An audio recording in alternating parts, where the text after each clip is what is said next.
journey we're inviting you on this evening started with a what-if question around a kitchen table. What if we could navigate this trailblaze ship into new, uncharted waters and ask what it really means to be Irish in 2014?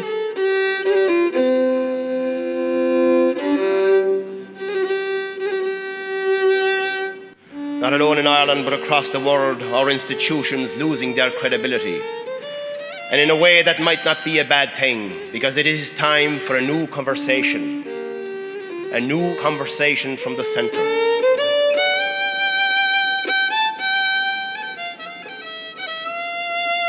Diriv, Benacht de Uruv. Diriv means God be with you. Benacht de Uruv, may the blessings of God be on you. It's said that you cannot speak Irish and be agnostic.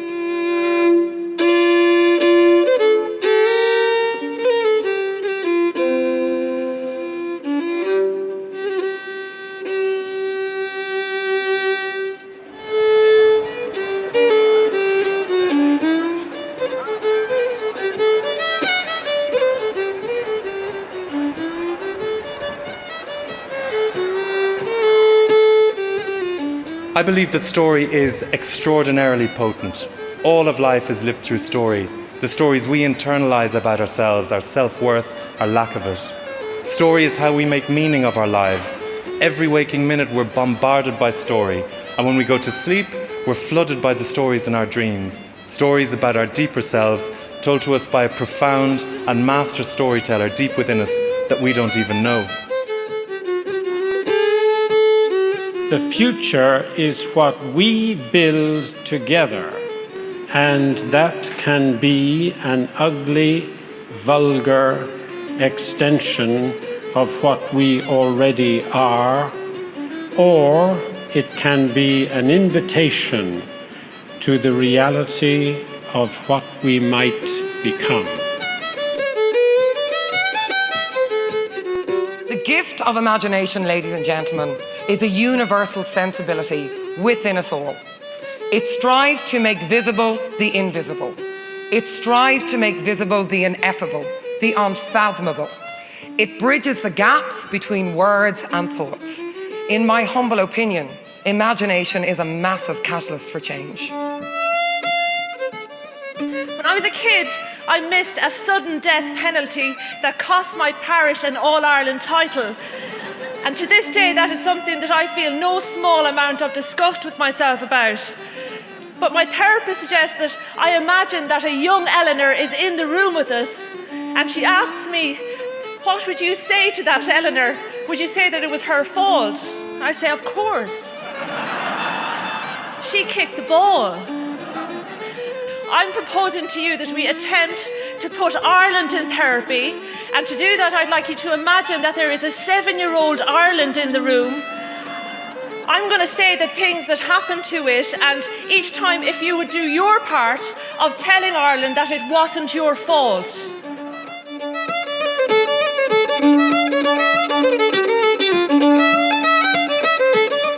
Every smile, every kindness, every sneer, every cruelty. We can choose the shape of our future, or we can let it happen to us and have that future defined not by our actions, but by our failures to act. We can seize this day and every one that will follow. We can be great. We can be great. We are Ireland.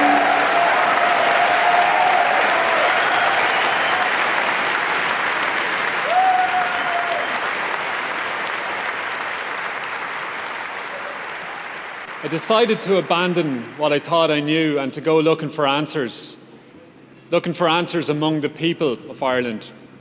This was a kind of personal pilgrimage, a quest to find hope in a country that can be sometimes difficult to love. I travelled north and south, east and west, and I interviewed hundreds of people. I encountered a warmth, a kindness, a generosity and a community spirit that I'd somehow started to forget about. I also heard stories of hardship, about people losing their jobs, about broken-hearted families who had lost loved ones to suicide. I saw real suffering in a land where tens of thousands of young people continue to leave and where many of our elders live in fear. But from within the pain and anger, I also discovered a different Ireland, one that refuses to give up, an Ireland that holds on to a different dream for how things can be.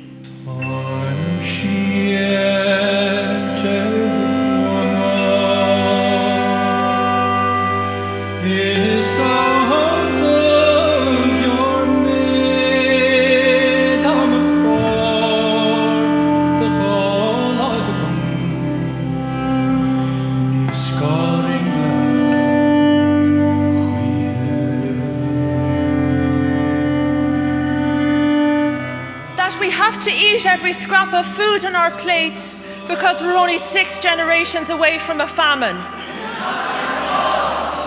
That we can't answer questions directly because of 800 years of trying to outwit the English. The stealing of Trevelyan's corn. The repression of our glorious and righteous human sexual desires by the Catholic Church.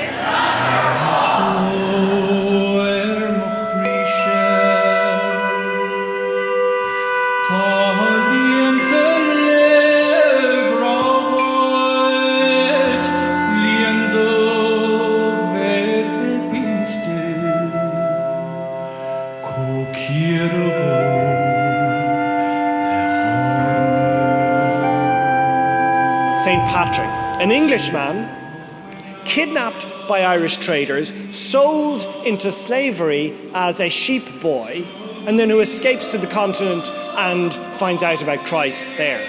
But these Christian trailblazers brought Ireland's golden age of stone carving and high crosses, illuminated manuscripts, the gold and silver craftsmanship, and these transcendental monasteries like Clonmacnoise and Glendalough, centres of art and mind expansion. We were, for a while, this thriving but isolated oddity on the margins of a great European civilization.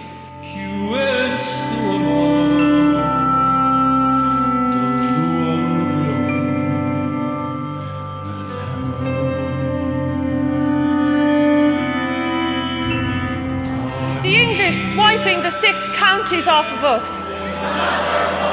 De Valera commiserating with Germany on the death of Hitler. Roy Keane leaving the Irish team in Saipan.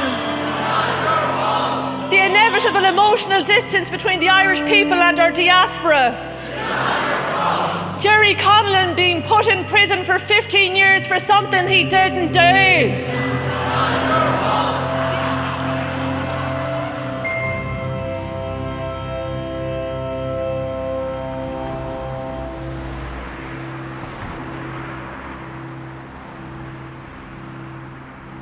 Might be hats in this, you know.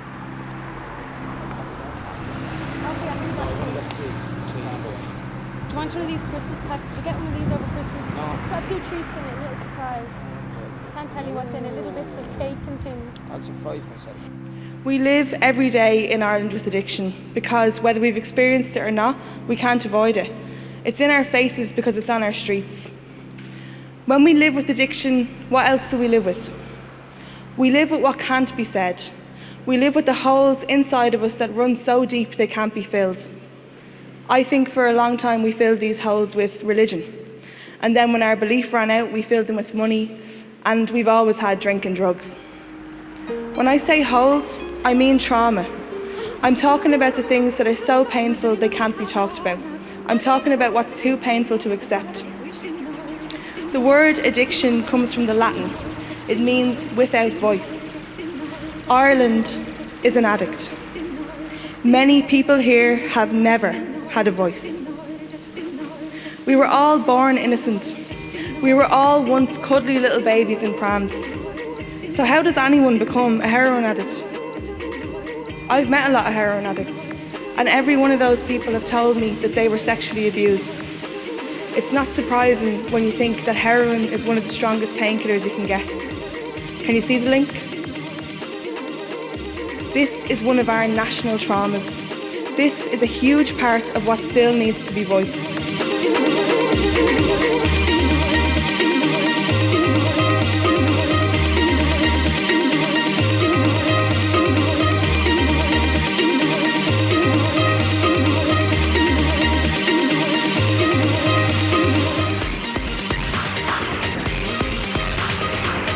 to walk through the portal, to become the acrobat of imagination, to follow the invisible thread, the magical invisible thread of your own existence. And now you become a planetary acrobat of imagination, following that thread and gazing out upon the wide, wondrous world. Maybe Ireland is a little like that acrobat, and we're in that place of suspension. We're trying to work out the balance and weight of past, the concentration of past, the addition and the subtraction of past. Tonight, I think we're drawing out the shape of us, the weight of us, the state of us, the whole unfettered soul of us. Religion is based on story, genocide is based on story, love is based on story. And recovery in this country, emotional, psychological and spiritual recovery, will also be based on story. The story we choose to tell ourselves about ourselves. The writer Ben Okri has said, "A people are as healthy and confident as the stories they tell themselves." But he also said, "Sick storytellers make nations sick."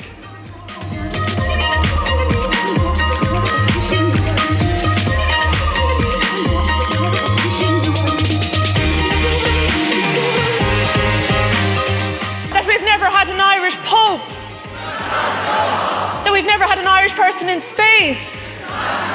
The sale of our oil and gas to Shell for a handful of magic beans. When Miley took Fidelma for a roll in the hay. Ben Dunn taking cocaine in Florida. Peter Stringfellow trying to open up a strip club in Parnell Street. How dare he?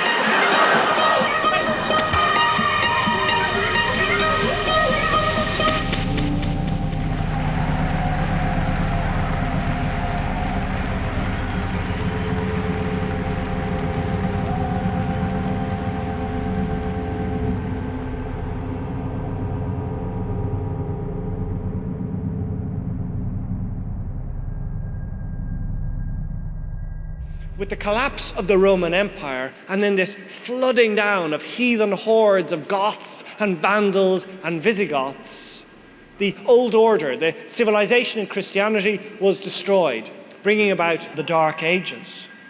And it was left up to us, the eccentric, spiritually promiscuous Christian hobbits, to go back and bring our hippie spirituality to Europe. We became, for a while, lighthouses in Europe, shining out, steering people back out of the darkness. Could we do the same again? Yes, of course, but maybe what's best now is that we reconnect to who we really are, to the land that nourishes us, and to those snakes that St. Patrick went and banished. Like, we need our snakes. Snakes have always been a symbol of transformation, of man's ability to shed their old skins. We need to shed our old skins of victimhood and colonial oppression and to emerge revivified. The power is within us. It always has been. As a storytelling people, we're at a crossroads in this country. We need to be extremely vigilant about the stories we choose to tell ourselves. We need to make a choice between the stories that shrink life and the stories that expand it, the stories that allow us to breathe and to grow and to flourish. Hamlet said, "There is nothing either good or bad, but thinking makes it so." When we are stripped of everything, we still have one extraordinary power left to us, the power to choose how we think about it. And if ever there was a time for us to tap into story for the life force that it is, it's now.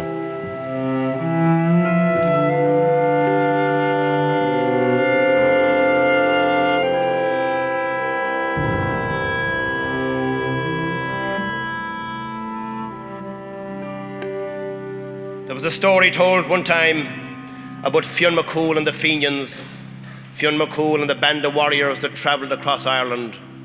And once upon a time, they sat down at a campfire, and a conversation arose as to what was the most beautiful sound.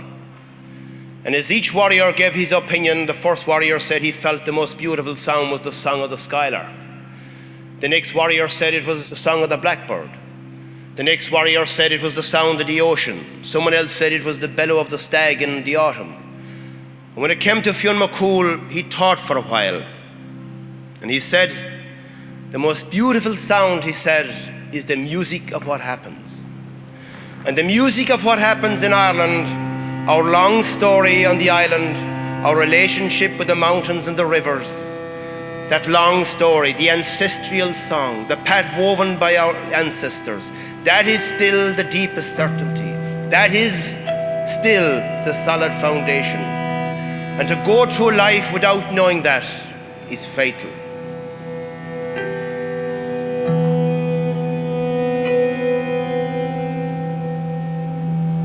Whoever you are, no matter how lonely, the world offers itself to your imagination, calls to you like the wild geese, harsh and exciting, over and over, announcing your place in the family of things. And for the world, the fight is over.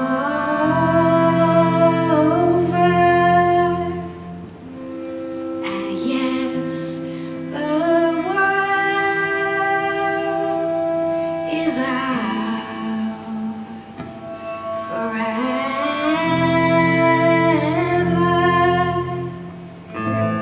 This boat has been sinking, sailing down.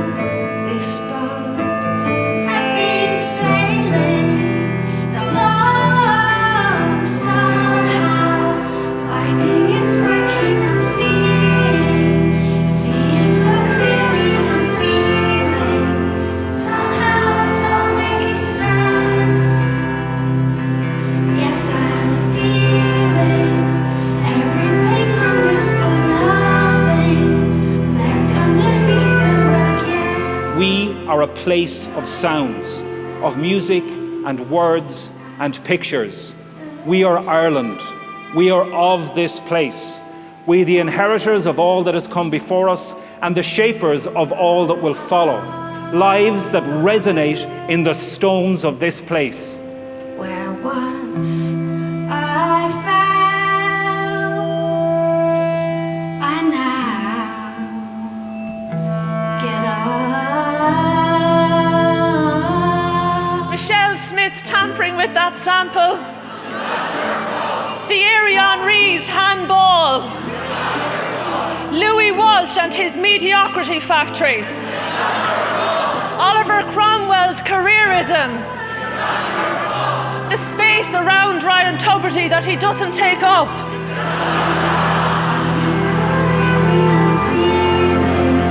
Somehow it's all making sense.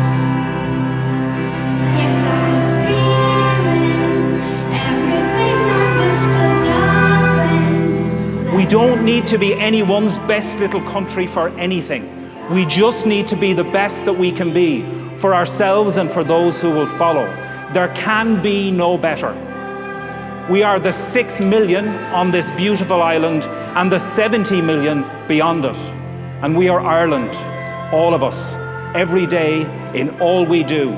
By our actions or our failures to act, we evoke our past, we make manifest our present, and we define our future.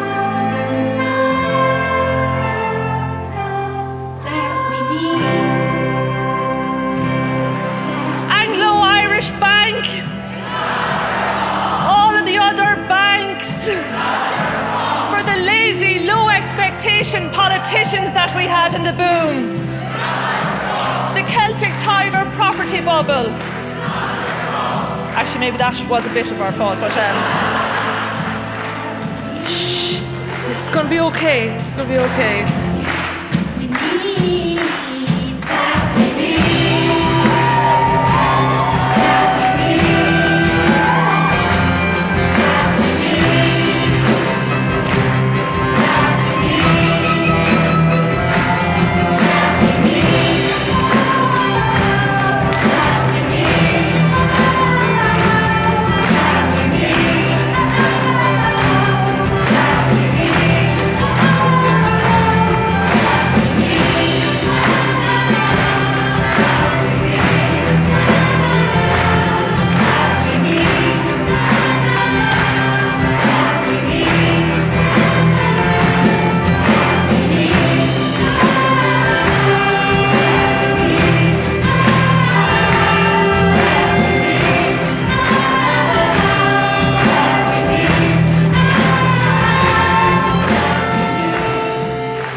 we need to talk about Ireland. There is too much hatred, violence, anger, and recrimination. We need to turn ourselves inside out. Ireland of the welcomes must start by welcoming every aspect of ourselves.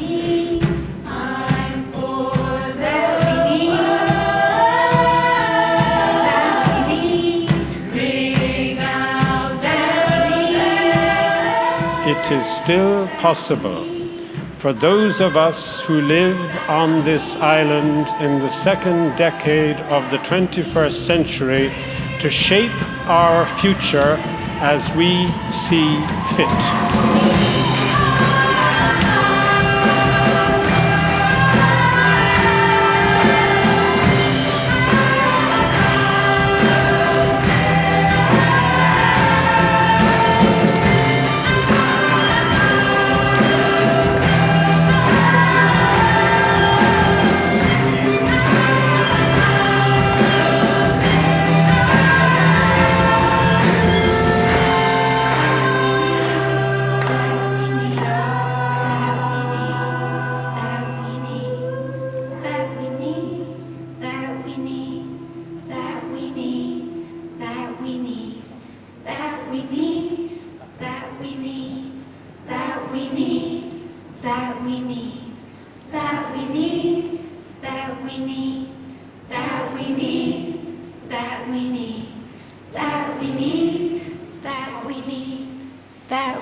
That we need.